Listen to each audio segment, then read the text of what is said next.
10.12. Mikaelissa nuoret nousee lavalle.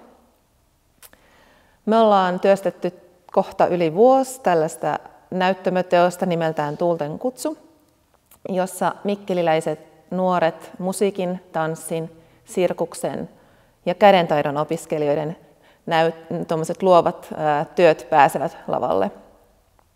Tämän esityksen teemana tai teemoina on meitä kaikkia koskettavia asioita.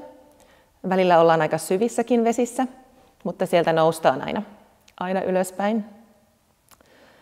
Ja tosiaan ehkä koskettavinta on ollut mulle henkilökohtaisesti se, että nämä nuoret on ollut mukana, osa näistä nuorista on ollut mukana tosiaan tämän koko pitkän prosessin. Eli hämmennyksen määrä on ollut käsin kosketeltava ja valtava.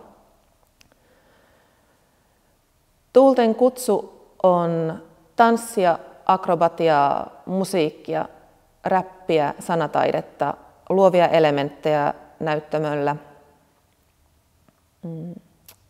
Mitä vielä? Outoja ääniä ja hienoja kohtaamisia. Tervetuloa mukaan 10.12. yleisöön seuraamaan, mitä me ollaan saatu aikaiseksi.